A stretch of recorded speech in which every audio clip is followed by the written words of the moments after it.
Hello. Hey, Paul. Hey, everybody. I am so excited about our guest today. He has done so many amazing things. He started in Broadway in the huge hit Rent. He was in the Emmy Award-winning, groundbreaking Queer Eye for the Straight Guy. He has starred in drama on TV. He's starred in films. He's starred in comedies.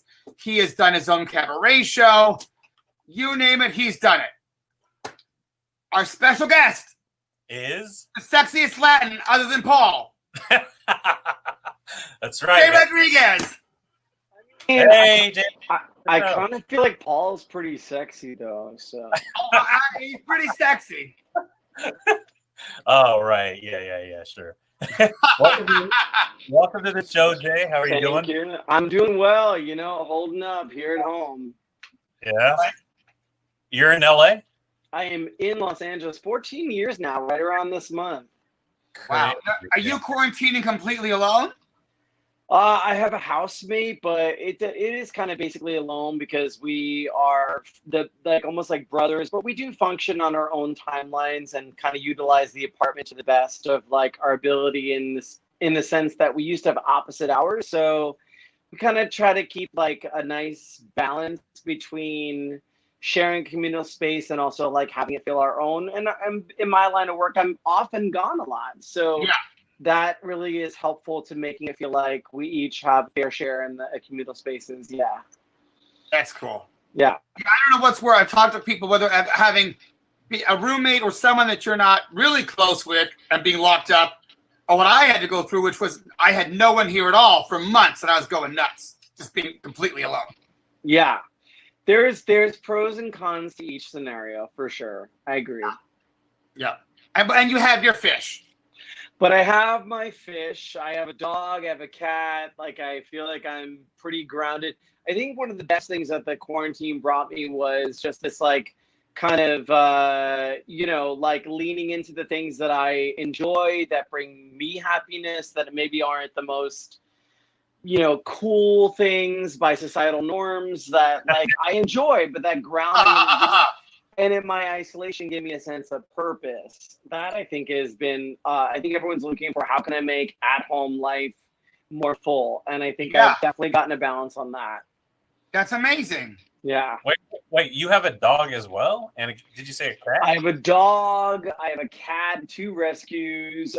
One was from just like, I had a dog 14 years. It passed 3 years ago.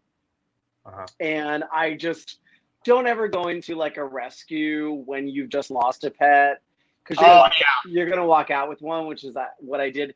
And then when Michael, I did sex tips in Vegas, I left my dog here because 117-degree weather wasn't ideal to walk a dog in Vegas. So I left that dog with my roommate who loves the dog. And so I just then felt lonely in Vegas doing this show out of town. And I went to the shelter thinking I'll get a more youthful small dog. And all they had were pit bulls, which are beautiful, amazing dogs. Didn't want a big dog. And the alternative was going to the other space that they had for other animals, cats, rabbits that had been failed in. It was a lot of magician. No, really? So my cat was in a daytime child show, but she's noisy and she's very vocal. So she sounds like a client that Michael would have had or Max, and she can hit that high C. So let's get her into the alphabet role. But so I adopted a cat in Vegas, and I've been like oddly a newfound cat lover ever since. Oh yeah. So your cat's in show business?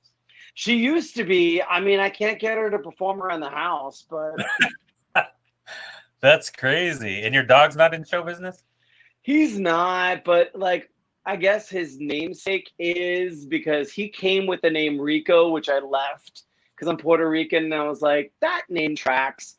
And then my last name's Rodriguez, and Sofia Vergara's son on Modern Family, the actor that plays that role is Rico Rodriguez, which is the same name as my dog. So yeah. That's funny. Oh my God, that's hilarious. So, and how long have you had the dog and cat? It's been 2 years and the cat's been 3 years. Yeah, cool. That's awesome. So what have you been up to as of late? I hear you have a new project debuting pretty soon. So, right before quarantine, I got to bang out a couple projects, 3 to be specific. And the first was The Rookie on ABC, and that was really fun because I got to play opposite Nathan Fillion, who oddly, my character on Malibu Country, which was a sitcom I did on ABC with Reba and Lily Tomlin. Lily Tomlin's character was obsessed with Fillion, and so to play opposite him and be sort of this kind of character that was going through a lot, I will say, to say it mildly. It's called, the episode is this season, so AKA 2020 season. The episode is entitled The Overnight. Anyone want to go back and watch it? And I got to have a bunch of fight scenes with Nathan Fillion, and the hardest thing was hitting like a global superstar to physically make contact. You have a stunt coordinator, you have stuntmen, but then ultimately in wide takes, they do want you to hit the actor. And I just found that really hard because he's like America's sweetheart. But you really wanted to hit him because you were so sick of hearing Lily talk about him. Piece of me that thought that'd be okay, but just honestly, it's interesting the body's response when you're on set and you don't know. You actually, you read the script, but then you get on set and you're like, how are they going to navigate this? Like, no, really hit them. You're like, what? They're like, but look like you're coming with a lot of force, but stop just as you get to him. And I'm like, sure, yeah. What if I don't and I actually kill him? Like, that was heavily weighed on me. That's happened way too many times, I'm sure. And so I think, do we have a clip of that we could show? I think we do. That's I was looking at it earlier. Do we have that ready, Ryan? We have a clip I think you sent us, and you're telling his ass off. And you're like giving him a lot of crap. And then I think you had a gun. Did you have a gun? There's moments I have a gun. There's moments I have different tools that my character probably has never handled, but he's in his final moments of desperation, and he's just had someone break up with him and he's not taking no for an answer. And so by some interesting twist of fate, we just happen to have a neighbor that's a cop. Nathan Fillion is visiting that neighbor, and all hell breaks loose. Yeah, it looked like all hell broke loose. But you had him, right? You had him there. Here we go. Here's the clip. We arrested from a different show. Oh, okay. The police department. This is from my new upcoming drama on HBO Max. 1952. Oh, okay. Being gay. We'll talk about it after. Years to life. Cops would contact our employers, publish our names and addresses in the paper. We were going to lose our jobs, lose our homes. We were tired of being victims. I declared under oath that I was homosexual. I wasn't ashamed of it. For the first time, we went in saying we had the right to be who we are. We should be standing up on our hind legs and demanding our full equality. We are all fed up. I'm coming up. Ready? You can be proud of being gay. You can be proud of being yourself. That in itself is radical. Are you a man or a woman? Well, dear, first one has to determine what is a man and what is a woman. That was you. Just coming into the world must be as dramatic about it as they possibly can. We can't just let ourselves be attacked, pushed around again and again. Start shoving back.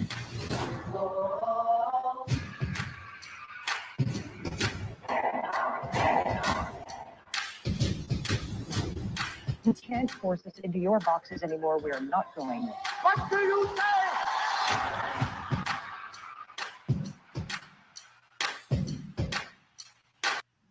Wow. So when does that come out? So that is a new series that I'm on that is not The Rookie on ABC. This one's a new series. It's a 4-part docu-series, four-part mini-series on HBO Max. It's basically the story of unsung queer heroes from the 1960s or late 50s. So I play a gentleman named Jose Sadia, who was a cabaret star and a gender non-conforming drag queen who began the Imperial Court, which is considered one of the first largest LGBTQ plus fundraising organizations. Jose, aka the Widow Norton, and I'll unpack that in a minute. Jose was basically one of the first political queens in San Francisco who would call the indifferences out of those that were working on Wall Street and then coming to the gay clubs at night. So suiting up as to not be clocked, but didn't want to stand for the community, but wanted all the benefits. And there was something really profound about having, been in his presence, having known the community that he helped establish. And, that role was different than any other role I'd ever done, because it's someone that people living still very much know. And his successor, Empress Nicole, and I had an incredibly long chat the night before I shot, and his legacy of the Imperial Court is now thousands of chapters worldwide and here in the United States, which is, again, the largest LGBTQ plus organization for fundraising. And they were doing it at a time where it wasn't cool. It wasn't like celebrities were jumping on the bandwagon to support. It was a different era. And I'm so thankful that Jose gets this breath and life. And when I went to audition, they just had generic scripts for everyone. So I didn't even know that Jose was going to be spoken about. And being a Latinx person and working in entertainment, it's few and far between. Sometimes you're invited to the party, but you don't get much to do. And you don't get to carry a show. You don't get to be first or second on the call sheet. You're just have to deal with the fact that you're now just invited and should be thrilled to be 6, 7, 8, 9, 10, 15 on the call sheet. And I just feel like the show really talks about a lot of the issues of civil justice that were being shouted about in the 60s and late 50s, that we're still having the same battle cries on the streets of America today. Yeah. And so it was very jarring and interesting how this show shows footage from that era, but to these young viewers are going to feel like it could be footage they're seeing today. But had we looked at this film 15 years ago, or this miniseries, you would be like, oh, no, it could never happen. And then meanwhile, we're living it. So yeah. And that was produced by Greg Berlanti and Jim Parsons. The EPs at the head of the project was directed by a gentleman, Stephen, who was one of the many directors we had on Queer Eye. So it was kind of a reunion. It's also made by the queer producers. And I haven't worked for them since, and I mostly work in the scripted space. So for me, it's a little bit about time, folks. Right. No tea, no shade, but all tea, all shade to living in an era where I had an Emmy, but my voice was so muted because I was too femme, too brown to be marketable in the early 2000s, while all my brothers got 7-figure endorsement deals while we were doing that show. We live in a new age where the boxes of diversity that I check are my power and are the things that the world seemingly is looking for. Yet to create a show and bring a show to a network after they have a meeting with you, after they have a general, people are like, where is the diversity? Well, I'll tell you what that looks like. You get called into that meeting and they're like, and align yourself with a famous LGBTQ plus showrunner who's a bazillion credits, and align yourself with an next showrunner who has a bazillion credits. Well, I will tell you right now that those showrunners are few and far between, and many of them are working. And so the ability to give new voices an opportunity to tell stories for the people they represent is something Hollywood should really think about, because we can't get to the next level unless you start letting new showrunners have the opportunity to tell the stories of the people that they represent authentically. And until then, we're going to continue to have agents who represent people like me, forcibly having to have this magnitude of gratitude to be umpteenth on the call sheet. After 23 years that I've had in entertainment, the time is now to empower people like me to be 1, 2, 3, 4, 5 on the call sheet and have our stories told authentically and by the people who actually know them and have lived them. Yeah. Good speech. I'm voting for you for SAG president. Well, I know that, you know, at one point you had said, I've got to stop doing gay roles because we get typecast, and there aren't that many. And when it goes out of fad, there'll be nothing. Yeah. And we worked really hard to get you roles that weren't specifically gay. And Michael, I will say to your credit, like you really pushed to get me into rooms. I remember one time, and this is to speak to kind of how Max shows up in the representation space, is that like there was a role I remember for a straight guy who moonlit as a drag queen. And they were like, we believe Jay can play a drag queen. We just can't believe he plays straight. And so Max was like, well, here's the address to the audition. I'm not telling you to go.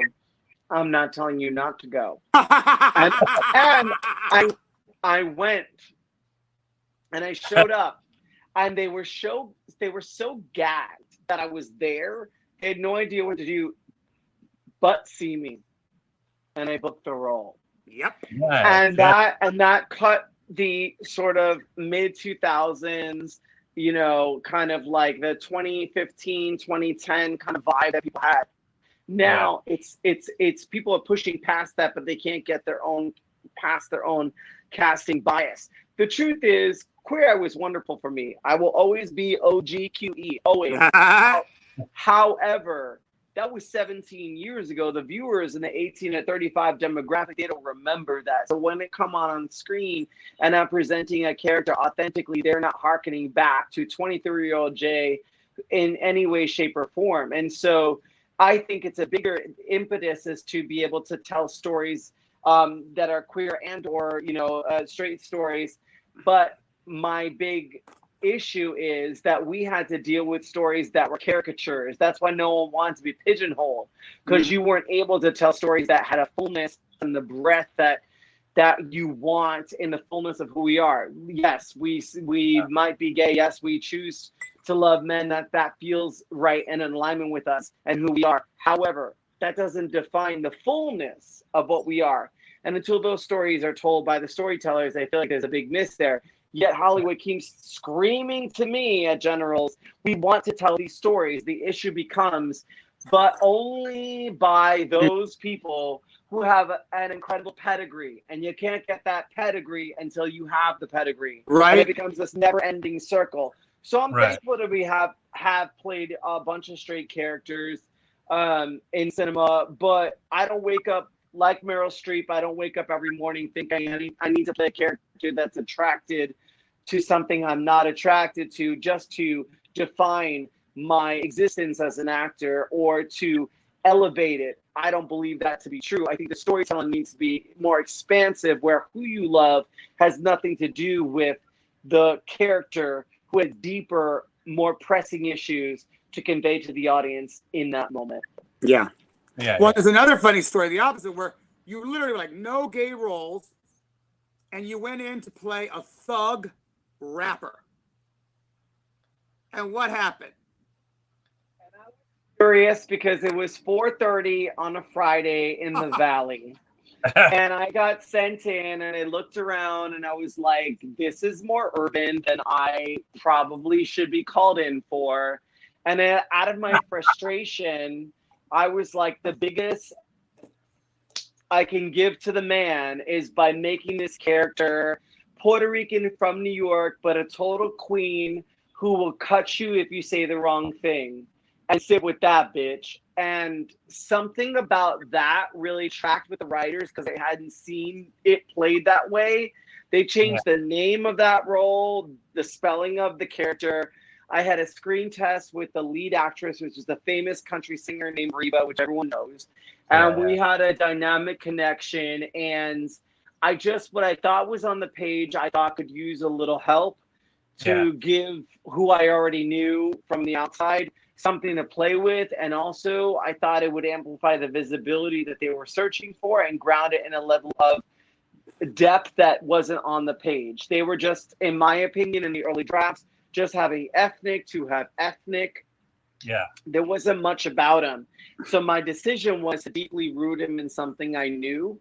And I actually kind of created the character after the original hair and makeup guy at Rent, who was this guy named David Santana, who literally was like this peer queen from back in the day from the voguing scene, and literally would come into work at the 4th floor, which was a walk up in the swing room where hair and makeup was for rent.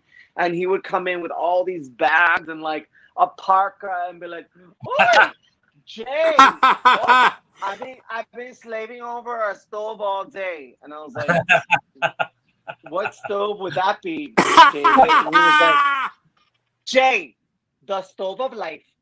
And I was like, "What?"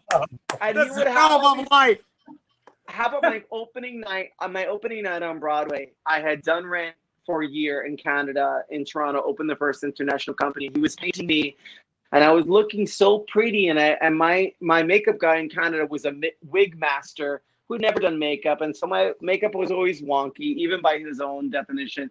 But it was the first time I felt pretty, and I was looking at the process, and it's in a quick change, and I was nervous, and I just felt like, wow, this is Broadway makeup. This is a Broadway. I'm going to look at the seat I sat in as a fan, like, what's this going to feel like?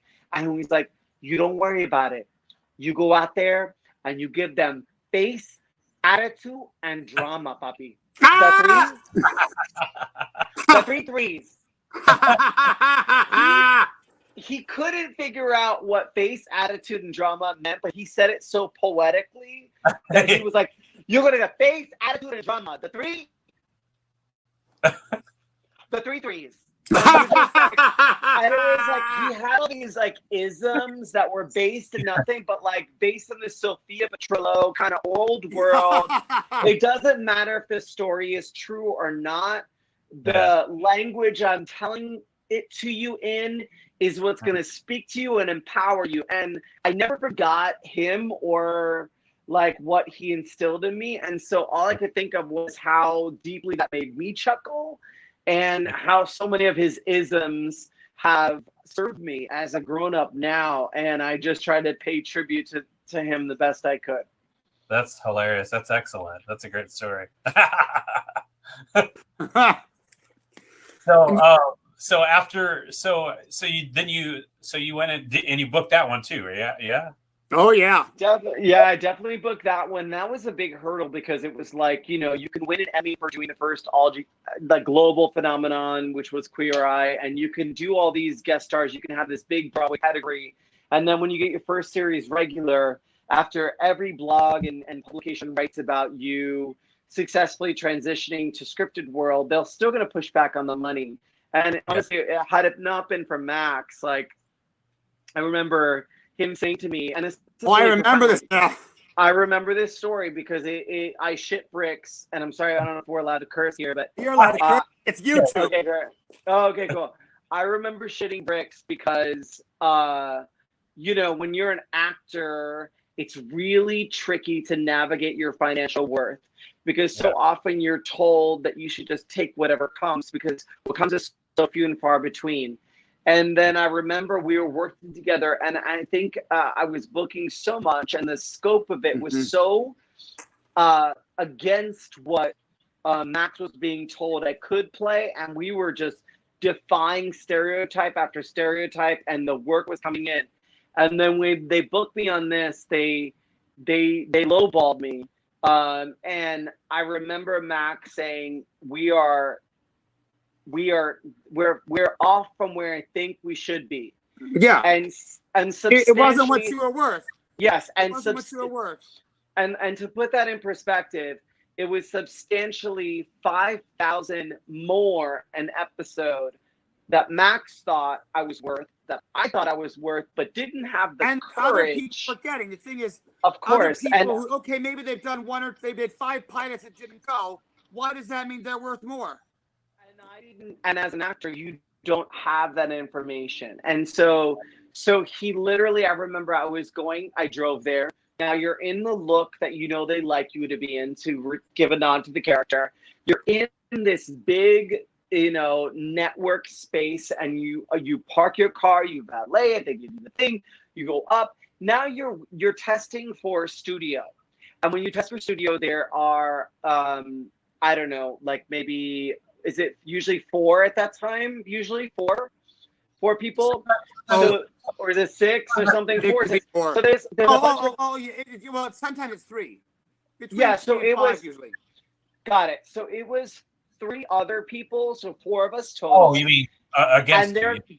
yes, against you, and they're walking out while you are sitting in the waiting room. They're handing other people contracts that they've already agreed to. And they're signing their life away, and you say you don't have a contract. So now I'm texting with Max, and I'm like sitting in this space of like, I don't know what's happening. They're like, we're working on it. Mr. Rodriguez will be with you in a minute. And Max is texting me like, we're not there yet. There's more money there, and I know they know your worth, and they're playing hardball. Have some patience. Take a breath. As an actor, you're so thrilled to even be in this space. You forget your worth and you allow yourself to be diminished and your future to possibly be diminished. But I already had that with Queer Eye. I already knew what it was like to work for nothing with no residuals, have a global hit that only the producers could buy mansions with. And so I knew what that was. And then all of a sudden you're sitting in a space where you're hearing it, but it's tricky. Shaking and everything. All of a sudden, Max's assistant was like, we need you to get up and leave the audition room and get in your car and drive away. I'm at a studio test for a major network pilot. So what do? I trust. I'm like, you know what? They know more than me, and I feel this in my bones, the right decision. I press the elevator button, and they get panicked. Mr. Rodriguez, where are you going? Where are you going? Where are you going? I'm like, I got to go. I'm sorry, I got to go.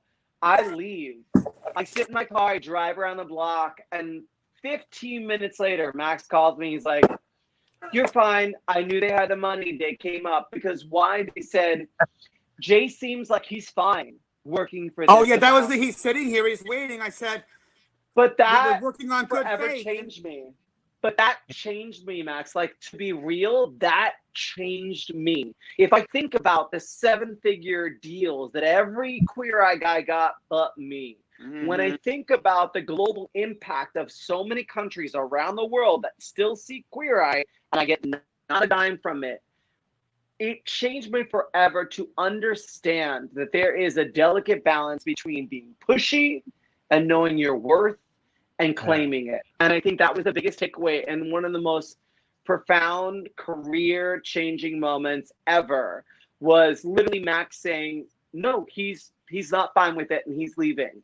That having someone shove you out of a nest for whatever, you don't have to be an actor or anything, but having that little shove, it's sometimes what we all need to get into alignment with what we deserve. You can say all you want to your friends. What are the actions in your own life going to look like? What are you going to do to do? Are you going to push that elevator button and get on the elevator and get in your car? It's scary, but I also know that there's been other situations where it's like, okay, we're not going to pay this person this much, but I'm like, I know that everyone else testing for this role is making $60,000, and you only want to, and you won't give me 30. I'm asking for half. Well, these people have this. I said, but it's half. I said, fine. You explain to your producer why he's spending $60,000 instead of $30,000 for the person who's second choice. Yeah. You explain to me why he's paying twice as much as he could pay for the person he doesn't want. I'm done. And let me explain this to people who I talk about this story a lot, and I credit you for that a lot. But I also want to say that sounds like a lot of money to people. The last time I had a series regular was that series, which was 7 to 8 years ago. So when we talk about that kind of money, we also remember that actors like me live humbly, chipmunk your money, and have to make it last. Yeah. So you're not saying that's the possibility of if you're in the 3% of folks who get that regularly in the union. Right. But many of us also are gig workers and support our living through cabaret work and all the kind of, off-site things, which now it's non-existent. Cabaret, stand-up, it's all Broadway, everything is gone for a while. You did a lot of cabaret work. Yeah. It was like my favorite thing. I think the ability to connect with the audience in that way was always like, you thought you knew me from this, and here's my unveiling of the things you wanted to know about with an additional layer of honesty and comedy that you didn't know existed. And I sent off the heels of like sneaking into like people's shows in New York when I was younger, like Lainey Kazan, who I later worked with. Mike, you booked me. Oy vey, my son is gay, Right. and like, and Bruce Lance was in that too, wasn't Bruce, he? And We're Bruce, yeah, Bruce tomorrow. And We one have of the your show. I love Bruce. We have a clip from your show. Can we show it and we can talk more about it? Which a different clip? Okay. Cabaret. Oh God. The definition of twink, as per the dictionary, granted the Urban Dictionary, but still, an attractive, slender, boyish-looking young man. The stereotypical twink is 18 to 22, slender with no body hair, often blonde, dresses in club wear at even 10 a.m., and particularly intelligent. A twink is the gay answer to the blonde bimbo cheerleader. Got a little motto, always sees me through. When you're good to Poppy, Poppy good to you.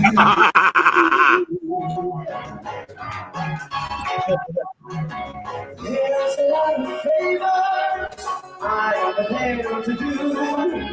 You do one for Poppy, he'll do one for you. I was convinced that being gay actually wasn't a thing, that this attraction meant I wanted to be like these guys.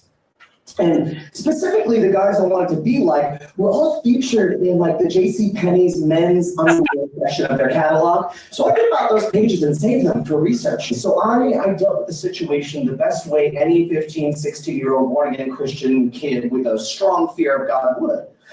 Through adult Christian contemporary music. When I met you, girl, I knew you were the one I'd be with all my life. I knew that I'd be making you my wife.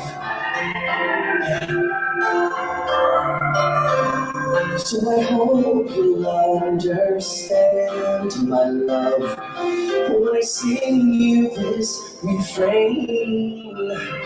I believe in God, and so I must abstain. Oh, that's Ultra Boys. I love Ultra Boys. Yeah. I missed my body. I just got dumbbells yesterday, so I have no muscles, but I'm gonna try to get them back. You look gorgeous. Now that ran for a year, right? Yeah. So I basically I think the through line of, I think one of the biggest lessons I ever had in storytelling was the two cabaret shows I saw in 2002, which were Elaine Stritch, Alone at Liberty, and B. Arthur's one woman show. Oh, did you see her do it in person? I saw it in person on Broadway. You did? Oh my God, that's hilarious. Well, I don't know if you know this, Max, but like Ben Cameron was my first boyfriend when I was 20. Yes, I forgot, but now I remember. We dated for 3 years, and he was obsessed with B. Arthur. And our first date, we were at this nightclub that was 18 and over, and that's why I could get in. It was called The Tunnel. It was at I was at some place called The Tunnel or something. Anyway, it was in New York, and I've been to The Tunnel. Oh, yes, back in the day. And it was a bunch of were like, yes, mega clubs, and it was all black light, and it was the 18 over room, and you had to have a wristband to be 18 over, and we didn't have them, but the room was black lit, and it was a bunch of AIDA kids and a bunch of rent kids. And then we ended up in some weird like West Side Story dance battle. And our cast really short. Yeah, we weren't dancers, we were more singers. And so they won. AIDA chorus were dancers. Yeah, they were. And remember, they always had beards and a smoky eye because they had to smoke out their eyes for the show. So even after they washed it off, they had this residual like guy liner, which was so hot. And I met this guy, Ben, at the time. And I remember like we danced all night and it was super cute. And he bought me a drink. And then he walked me to I don't even know if it's still around the ACE. I don't know what it is now, but like that was what it was then, whatever. The blue line going up to like, I think I was going up to like, I think probably at that point I was living in Harlem. And he was walking me to Subway, and he wanted me to go back to his place. And I was like, I can't. It was like, you know, it was like a Saturday night, and I had like a matinee at like 2. Yeah. And so he was like, I have a bootleg copy of all the bloopers from Golden Girls and Maude on VHS back at my place. And I'm going to come over and watch it.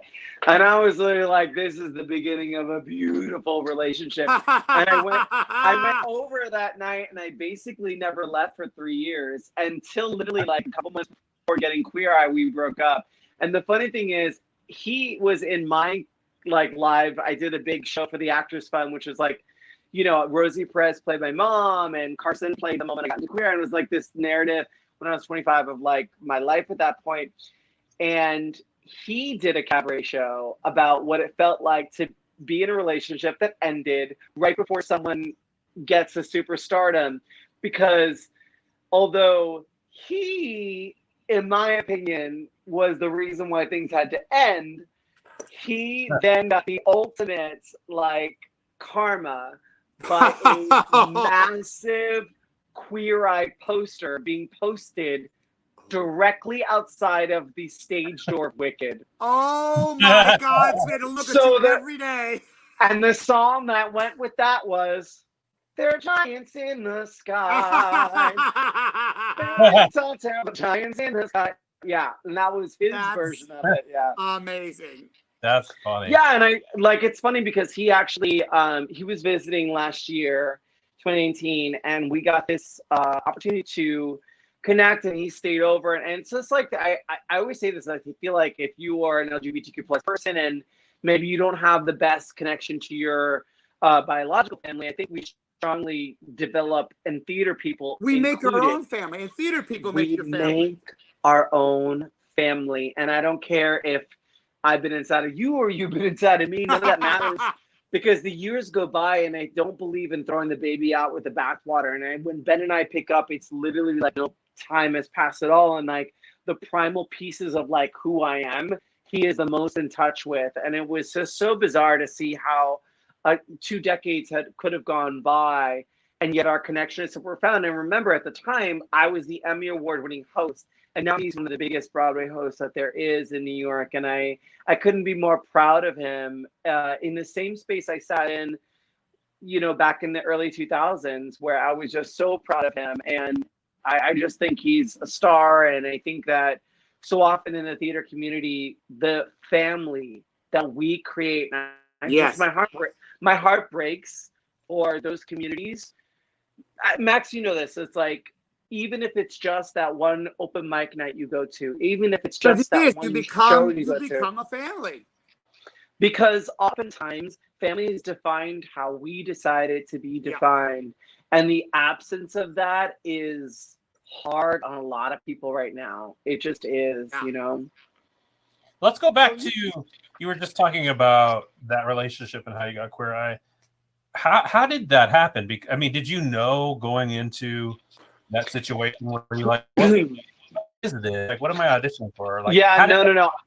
Yeah, so I was in Rent, and Rent was my waiter job, and I know that sounds bougie, but it just honestly, I'm such a chameleon, and I think at an early age you just learn how to be when you don't have a family. You're just like, what do you need me to be in this moment? And you code to whatever that moment needs. And so I think one of the biggest strengths I had was I was a big Rent head.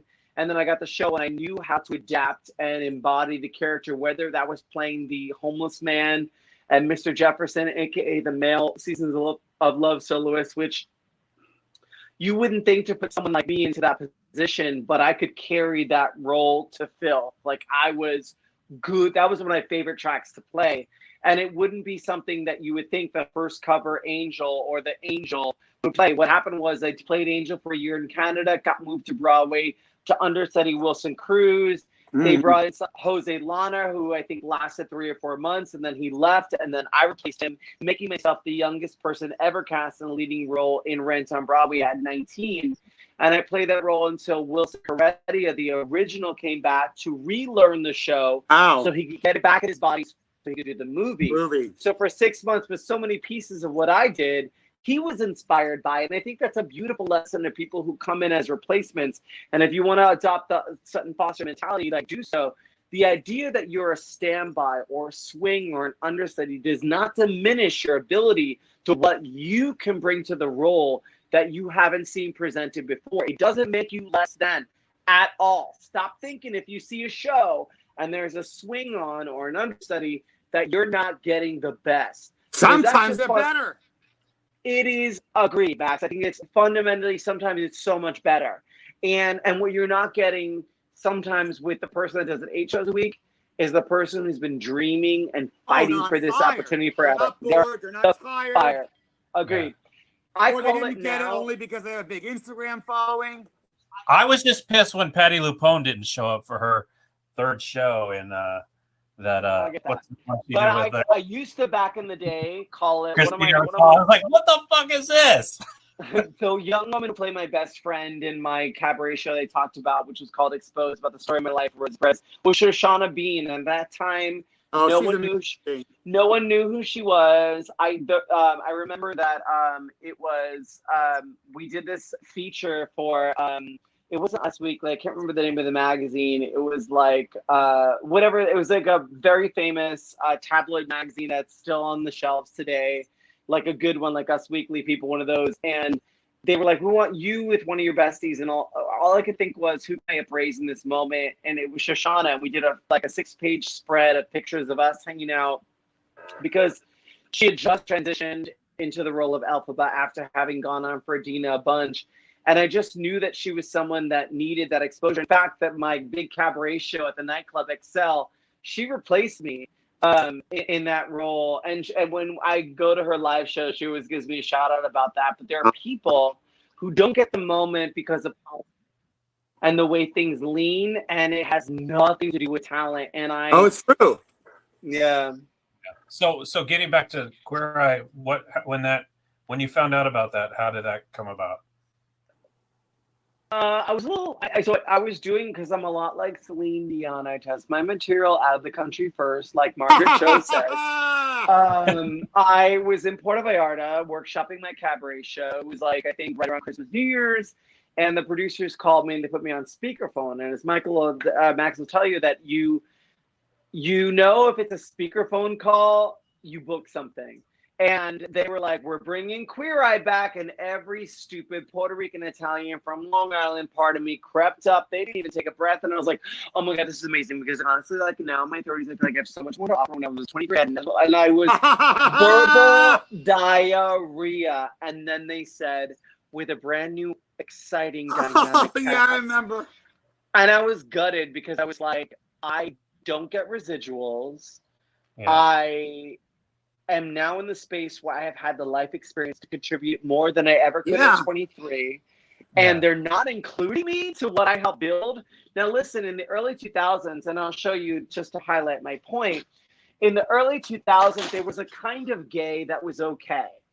And it was heteronormative, generally white, gay. Or you could pick that, like you could pass for straight, or you could be super flamboyant, but anything in the middle. Yeah.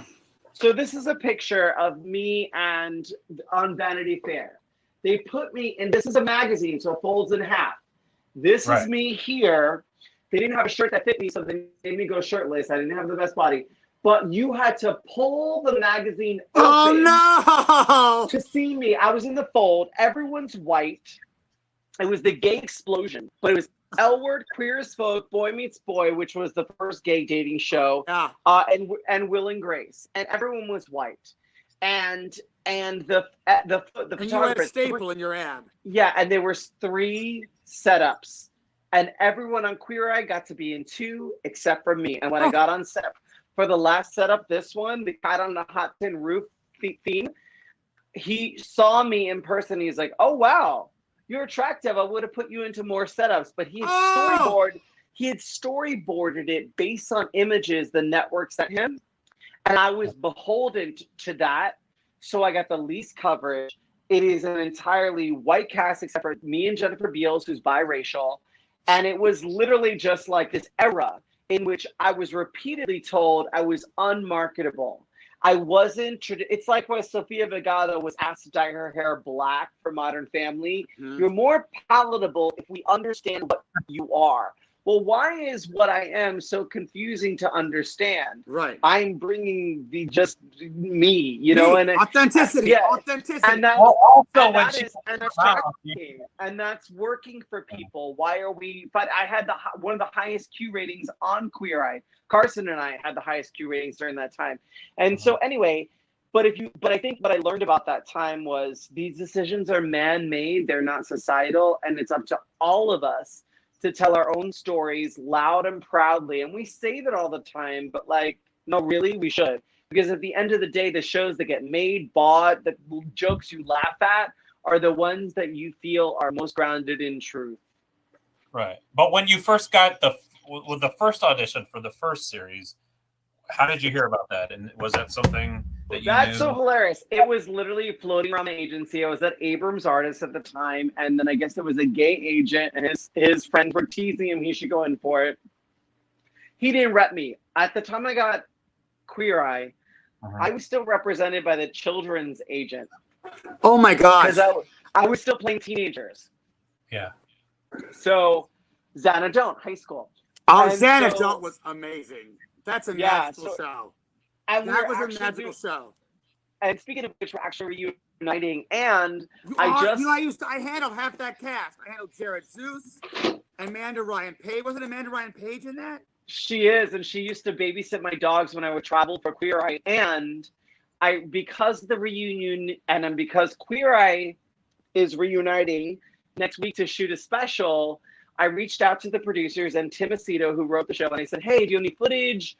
I hope you guys are doing well." And they said, "Yes, we have footage, and we have a little bit of like press pictures we can send you." And Tim Aceto, personally, the author of the show, I could cry thinking about it. He said, "I have something, and I think it belongs to you, and I want you to have it. What's your address?" And I thought it was like a news clipping or something. And he sent me, and it's the only thing I have of its kind out of all the roles I've ever played, the original IATSE wardrobe and style renderings of my costume. Oh, wow. That's awesome. I mean, signed by the creator of this look. It is honestly, this is one of those things when you walk into an older artist's house and you see these things, I kind of feel like I don't have anything like that from Queer Eye. I mean, I have an Emmy, that's cool, but like, I don't have things, but theater people, you know how we are, like, I know. You want these pieces, you want the wand, you want the things. And so but to go back to your original question, Queer Eye was really tricky. I was starring at the time, and then I take a 6-month leave to do Xana. Fine. Then I get this weird audition. Now I'm making like under $400 a week to do Xanadone. So I'm already living in a friend's guest room. I gave up my nice apartment because I'm like 6 months, I can't do it. So I live in a guest room where I open the door and hit the bed. That's my life during Xana. And then this is an audition for a nightlife expert. I'm like, well, I'm hosting my own cabaret show. Yeah. Excel on 16th and 9th, and old people will remember that. And it was me. Don't call me old. I'm just saying, 4-piece band, dancers. I was what the New York Times reviewed as it was New York Magazine, the gay Justin Timberlake for this generation. It was very because I was told, full stop, you are an out of drag gay boy. No one's gonna come see that. Drag queens and female divas sell only. And I changed that. And I'm not claiming their talent, but I paved the way for space for people like the Marty Thomases and all these other great, incredible artists who couldn't have consistent nights because they told us, community, like all of us, we couldn't do it in those big spaces that were nightclubs because people only wanted to see female presenting folk. And I disproved that with that Excel show. And because of that, my agency had heard about it because they sent them the reviews because it was mainstream media. And they were like, hey, there's a thing auditioning. My audition for Queer Eye was meeting with a product placement woman and taking her on a verbal romantic date as a 35-year-old divorced straight dad living on Long Island.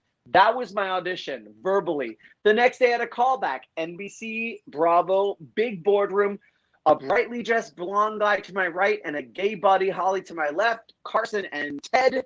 No one told me they were already on the show. I thought they were vying for the same position. It was a chemistry test. No one said that. The boy would ask me questions. These two knuckleheads would fuck with my answers. I left defeated. I called that agent. I was like, listen, I don't know who you are. I only work with this child agent. You seem like a hosting person. I'm not right for this field. And I don't want to talk to you again. Hang up. An hour later, he calls back and he's like, I guess you were better than you thought. You start Monday. Oh my God. That's how I got Queer Eye, and my life was forever changed. And to be honest, knowing the men that I know and now being in constant communication with them because we are shooting a reunion special, it's weird. 17 years. 17. That's a long time. And within that, so much has changed. And I found, to be honest, even Max, I want to be transparent, like, I have struggled for years to break free of the polite nature I get with a larger persona and how I diminish who I am in front of you, and the star, you know, Max, gets silenced so heavily when I get into spaces where I feel like I should shut the fuck up. And that's the wrong energy I had during Queer Eye, and that's why in some of the earlier seasons you don't see so much of me. But I later found my groove. Sometimes getting reunited with your old classmates, you can get back into that old ideology and forget the shimmer that exists in your own Ziegfeld. Really, like, you can forget it. And I think one of the big challenges now is reuniting as a 40-year-old man, standing in my strength and my power as a grown-up. I could wear glitter, I could have a bedazzled cap, but I'm still a fucking grown-ass man. And the truth is that I wasn't that. I was very much a boy, and I get that.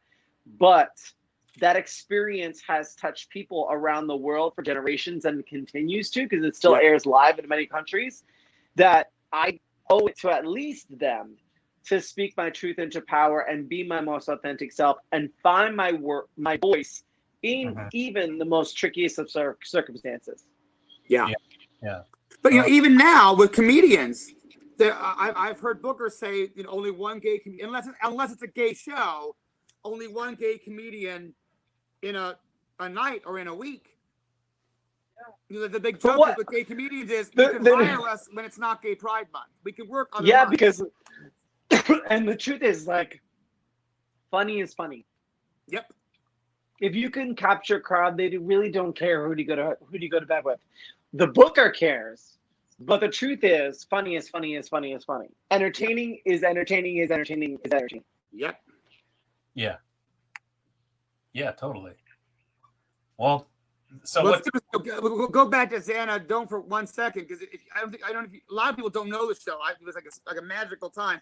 What's interesting about Xana is the premise of the whole show is a world where it's normal to be gay. Everyone is gay. And there's a straight couple that fall in love, and they're being ostracized because they're not allowed to be together. And they pray they want to make a wish to have a world where they're allowed to be together. And Xana, Jay's character, creates this magical spell where they're allowed to be together. And what happens is everyone's straight now forever. Like you just said, literally the whole world is gay. Being straight is taboo. And we're in high school, and we decided to do a play on whether or not heterosexuals should be allowed in the military. Yeah, right. Taboo. Hysterical. And the lead guy and girl fall in love. And so what are they going to do? I'm going to use my magical matchmaking powers to make it okay for them to go to prom. That's it.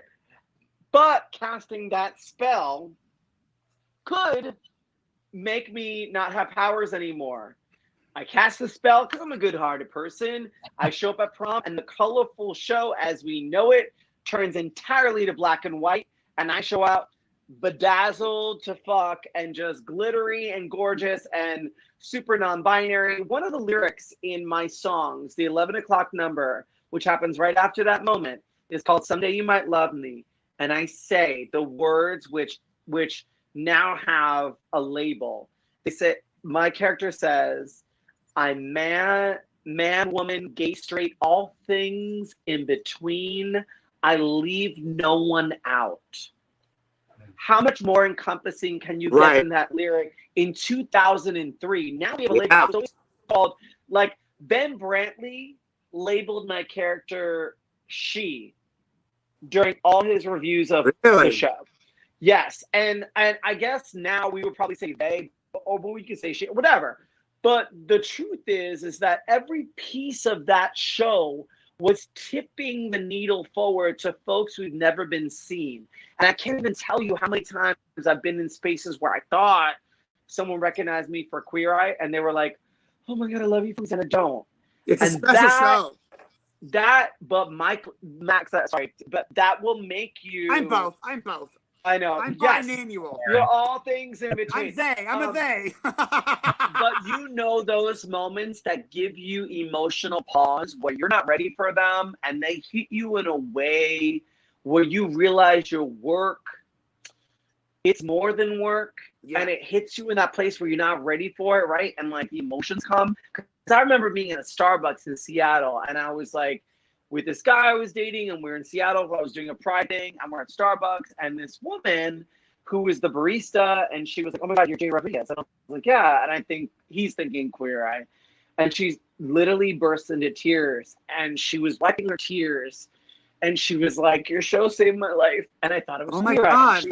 And she was, well, I should actually say they. She presented as female to me, and she was like, "I'm non-binary, and I'm finding my way." And it just hit me hard. Art has power. Art has power. Thank you. That piece. It's like, yes, it's a job. Yes, it's a thing. But there's so much more that we go to bed with that stays with us in who we are, that you take these moments of great rehearsal and great thought to put in these performances, but they stay with people. You know, it's a lasting thing, you know? Anyway.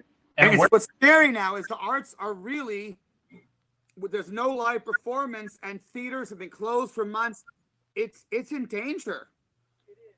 I think, you know, listen, and I pray that we find ways to get safe virtual or whatever kind of socially distant performances up and running soon. Because the truth is, it's like, if we can get people back on sets, we can figure out how to way to get our stage performers money in their pockets, because this is ridiculous. We can't just love them when we got $200 to spend to see them do their art only. We have to understand that they are also essential workers. They impact lives, hearts, and forever change the way people view the world through artistry. Sometimes you can say something, but it's different when you sing it. The way that chord hits you and that melody hits you and that lyric hits you, you'll remember that forever. Yeah. Even it took, I post silly stuff on Instagram all the time. I go, why am I working? Why am I doing this? Right? And then every once in a while, I get a text or something from someone saying, "I was in the worst mood. I was so depressed. I couldn't get out of bed. And you made me laugh and you cheered me up." And I'm like, really? I did that to a cab driver once. This cab driver, I thought, I've never seen anybody so depressed. And I said, "Do you like jokes?" And I just started going on the darkest, most sick stuff. And he was crying with laughter by the end. He's like, "I don't know. It's weird." Yeah. You're just a comedy whore. I'm a comedy whore. But it's all art. But also real whore about, Yeah, I'm a whore, period. Yeah. But the truth is that, like, you know that people say that the comedy is the best medicine. It is, because I think that there is this stark, and Max, we've had this conversation a million times of, like, when I've been at my darkest, and when you are an artist, especially if you're a gig worker and you don't have some kind of residual income, you can start to align your work with your worth. Yeah, and it's and not the two should never be mutually exclusive, because your worth is never going to change and your work may ebb and flow. But the true joy is the ability just to be able to sometimes get to your core and laugh. And if you could be the person laughing, that's great. And if you could pay that forward, even better. Yeah. Oh, yeah. Yeah. Well, that's what's hard now is you can't, I literally stood in line at the Trader Joe's, socially distanced, and I just started telling jokes. because I had to find your stage. Find your stage, kids. In the checkout aisle at Trader For real, I was. Well, on that note, I mean, we are going virtual, and we're planning to bring a lot of laughter and joy to this world right now because we all really need it for so many reasons. Why I can't even get into them all. There's too many to list. But we're gonna try to bring some joy and laughter with the Palm Springs International Comedy Festival happening October 11th through the 18th, and Jay's involved. And that, I love Palm Springs. One of the biggest blessings I ever had was to be able to host the morning show, 97.1. No, it's 97.1. It's 103.5, I think, in Palm Springs. Anyway, I hosted the morning show on Channel Q there, and unfortunately, I had to leave the station in December, and I miss my Palm Springs people. I want to just say to the Palm Springs audience, you have been the most loyal, the most open and supportive community since I left Queer Eye in 2006. And I want to let you know that I support you, I love you, and I love everything that Palm Springs has stood for and how that community has been a safe space for us for decades. So I love you, Palm Springs. That's awesome. And sorry to say. No, that's awesome. And you know, we're just trying to with the Palm Springs International Comedy Festival, we're just trying to bring, you know, more joy and laughter and love and recognition to this amazing area here in the desert. I mean, when we say Palm Springs, we mean everything. Like, you know, Ranch Mirage, you know, Palm Desert, Cathedral City, La Quinta, you know, all of it. They were all under the umbrella of where the show aired. So Yeah. I very much love, I miss that every morning connectivity to that audience. And I know they have K-Gay, but like I just would do anything to be able to connect with them again.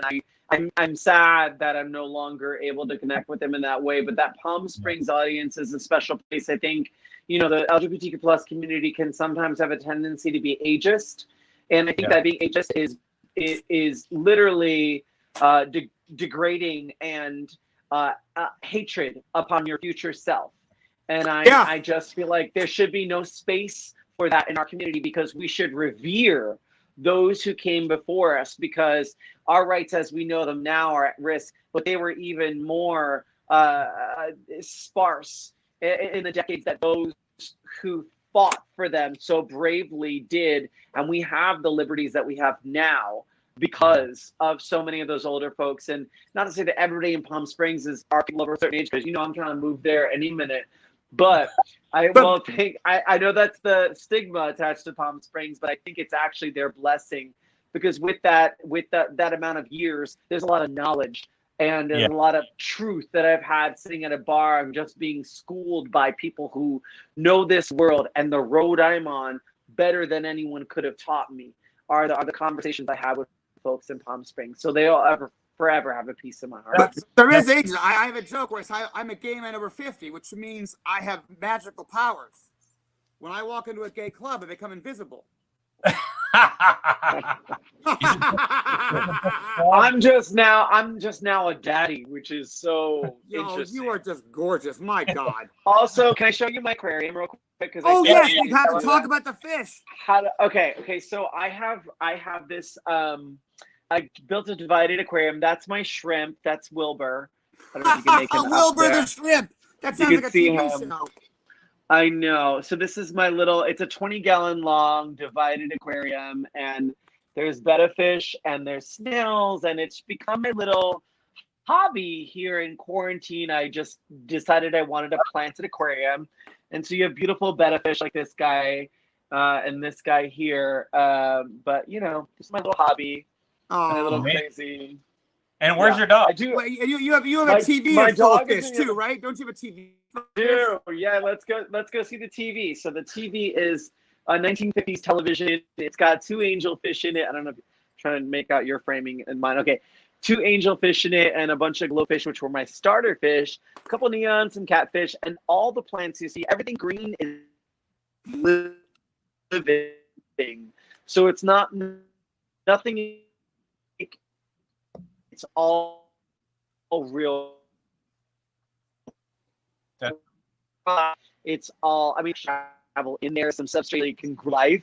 It's just this kind of ecosystem that thrives on its own. So it actually requires little maintenance. There's a 1950s TV that was gutted by a designer, and they sold their aquariums at ABC Home Carpet in New York City. And I've had it. It was my big pride and joy in Queer Eye, and I'm thrilled that it has this new life now. That's During amazing. quarantine. Yeah, it's actually the kind of a really cool grounding thing for me because we're all trying to find purpose at home. And I do like, sorry to put my hand in your face, but there's something profound about there's something profound about like paying it forward and like, you know, being responsible for life. I've got a dog and a cat and a bunch of aquariums. They're in the other room, and I'm scared to leave this lighting because they're in the other room. Because I will go in the other room and I'll be in pitch black. But they're in the other room because they're a little noisy. They're not noisy, but you can go to any of my social media at JAI Rodriguez. That's RODRIGUEZ and JAI. You can find too many pictures of them. Nice. Well, it was so cool and so fun catching up with you. I didn't realize how much you were like politically active you were. That's so cool. And it reflects in your art, and that's also really cool. And we at the Palm Springs International Comedy Festival have always been very inclusive to so many different types of people and art. And we're glad to have you on board and participating with us. And yeah, it's so cool. Well, thank you, Paul and Max, because, you know, like I've always said, I really hope that once the world opens up, that I can, my next move is Palm Springs. I hope to be a resident there. I think for years I wanted a star on the Walk of Fame, but I think I'll settle for a star on the Palm Springs Walk of Fame. I'd be in great company with friends of mine like Lily Tomlin and Jeffrey Sanker, and I think I fall somewhere in between the two of them. But moreover, I think that the vibe of Palm Springs and everything it stands for is so in alignment with. I think every time I go there, I feel home, and you know, for a guy like me to constantly be in the search of like creating art that matters and finding a sense of community, that's like always my key goals. Palm Springs has always felt like home, and so it's a thrill to be asked to even be a part of this. Wait till you see Paul's pool, you'll die. You got a gorgeous pool in Palm Springs. Paul, hold on, Paul. Wait a minute. Hold on, Paul. Okay, so I can either wear this one. It's a little slutty, but then also this one looks great on my skin, Paul. Yes. I have a really big, bubbly, like Puerto Rican butt, so this is gonna barely cover it. And then this one, which I don't want to say it's advertising, but it says massive, and if it says that, it probably is. So anyway, Paul, let me know when I can come visit. You're hilarious. Oh my God, you're making me cry. You're making me laugh so hard. Before we go, you gotta tell us your favorite joke. You got it. So my favorite joke is why don't chili peppers have friends? Why? Because they always jalapeno business. Oh my God! I love it. Oh my Lanta. Well, cool. I actually want to give shout outs to, I go live on my Facebook. It's the verified Facebook page every day at 5 p.m. And I was soliciting jokes from my happy hour tribe. They lovingly call themselves the Jaybirds. And that was what rose to the crop. There was also another one was why don't cows have feet? Why? Because they lack toes. Oh wow! Wow! I did ask for a lot of dad jokes, and they were so good. I like it. Frankly, I like a good dad joke. I do too. I've got a jalapeno joke. I said I like to have sex like a jalapeno. Fucking hot. Honestly, Michael, yes. Listen, What Max joke? and what'd you say? What's a dad joke? A dad joke, I guess, would be something that Max and I don't think so, but some people think are corny that would crack Max and I up. Right, exactly. Puns and things are a little bit, yeah. I love a pun. Oh, I love a pun. Oh, yeah. We're in a pandemic. It's everything that would be quippy and fun on a RuPaul's Drag Race judging panel. And don't get me started as to why I'm the only person ever. How has that not happened? Done drag and gender non-conforming characters on Broadway, off Broadway, on major major TV shows, drama, and sitcom. I'll wait until they figure out. You need to call Rue. I see him at the Emmys all the time. I'll be like, you need to get Jay out there. You know, but she keeps winning, and Carson's already on it. And you know, Carson, I'll have to work on him. We're gonna work together in a couple of weeks, so yeah, I'll have to subtly, but not so subtly, bring it up. Like for my birthday, I would really like to be on Drag Race. When's your birthday, Jay? Technically, it's June 22nd, but I'm also for the TV show. We're playing it. Maybe it'll air next summer. You never know when things air, but the theme is likely going to be some celebration on my birth. So we'll figure. I don't know. They're still tentatively working it out. Well, listen, Jesus wasn't actually born on Christmas. Listen, I mean, he was also brown and an immigrant and loved to hang out with people that were a part of the riffraff. So he'd probably be drinking wine with us more than. And Jesus was one well-hung Jew. Listen. And that's where we all say goodnight. Hey, before we go, yes, sir. Before we go, you're gonna tell people where they can watch you real soon. Yeah, so I'm on this great new series, and you know, like I think we something that our power is knowing where we came from empowers us to where we're going. And the truth is that I didn't know much about LGBTQ plus history before Harvey Milk and Stonewall. And so Equal is a new series on HBO Max that airs during LGBTQ plus History Month, which is October 27th on HBO Max. A new series called Equal will feature your favorite queer celebrities playing icons that were trailblazers when, I mean, they have moxie and a bravery that I think watching the footage kind of like, I'll be honest, I hate to get ugly honest, but like I will. Like I felt like a sham in some ways, like to seeing what they did and being called an icon and a trailblazer, I think is when you see what they did and when it was illegal to be in non-conforming outfits, you had to, if I wanted to go to a bar one night and Max and I wanted to do a duet or something, and I was like, let's wear dresses, it would have been illegal, and we could have been bludgeoned to death by police, and that was legal. And so to people to kind of be that brave and to find ways around that and to be able to tell their stories. I played Jose Sadia, who, aka the Widow Norton, and you'll discover that in the project. And to know his successors and what he built beyond that, the folks that are still living and carrying the torch, it's just like amazing. And you feel a sense of pride in a way that you will never feel because you understand the privileges that we have. People just like a Max, like a Paul, existed before us and did things that were more challenging than we'll ever go through. Hopefully.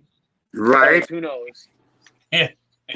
Anyway, so that Equal October 22nd. And of course, if you need any information for anything, you can always follow me at JAI Rodriguez on all streaming platforms with a blue check mark. Nice. Awesome. Well, thank you so much for joining us and all your fans out there and all the people who are participating in the festival. Jay will be watching and Jay will be participating. And can I just give a sexual note? Yeah. Palm Springs, I can't wait to be inside you soon. I love Palm Springs. I'm getting that tattoo on my ass right now. Palm Springs, enter here. We're going to send you a Palm Springs International Comedy Festival comedy whore t-shirt. Honestly, please do. I'm a medium. Thank you guys so much for having me. I'll talk to you soon. Bye. Bye, guys. Bye.